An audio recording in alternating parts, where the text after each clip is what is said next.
Today I'm going to be showing you guys the most common JB4 issue on N55s. And yeah, so let's start over here. This is the JB4 module, and this is some poor routing, but for now this is just temporary. But I have everything routed, everything's connected.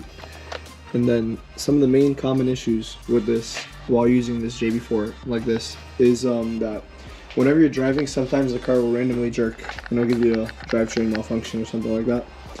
And another thing is that sometimes the JB4 actually shuts off on its own. And another thing is that sometimes as you're going through the JB4 menu, it's gonna just stop working. You're not gonna be able to swap through the options. And the main, literally the main issue is this connection right here.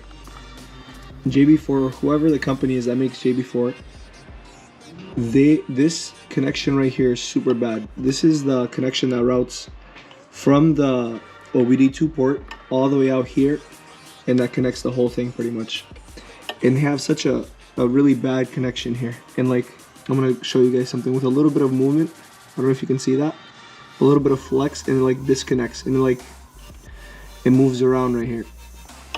So we're gonna be cutting it off right here, and cutting it off right here, and doing we're gonna be using a different connectors, because these connectors are so bad. Like one little movement from here like this, and then the whole module stops. The whole JB4 stops working. We've also checked all the other connections when we were doing this diagnosis, but everything else was really good. Everything else is connected perfectly, and we were still having this random issue. But this whole time it ended up being this connection right here. As you're driving, this moves around, or whatever hits around, and sometimes the wires flex, and all it needs is just a little flex and it disconnects. So this was the main issue the whole time. Okay, I just want to update you guys. So this was the original connector right here. Let me show you.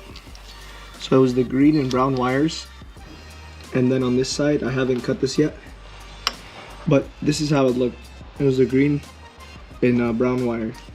So I cut it off here, and what I'm going to do is connect the green to the red, and then the brown to the black. And then I just bought this connector at AutoZone. This is a simple 2-pin connector, and it'll be enough for what we need. Okay guys, I just want to show you, I finished the side that's coming out of the JB4, and that's done. This is how it was before. It was this janky little connector.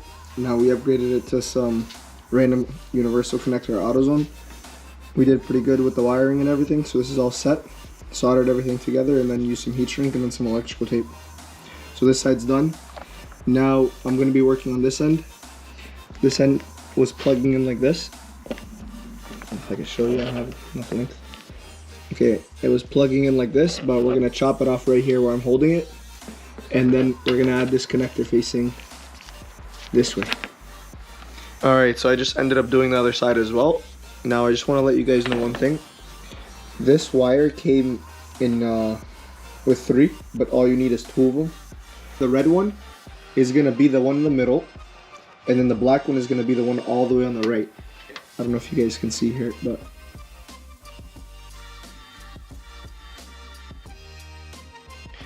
yeah, since now this is complete, I tested it and the JB4 is working fine and everything's all set.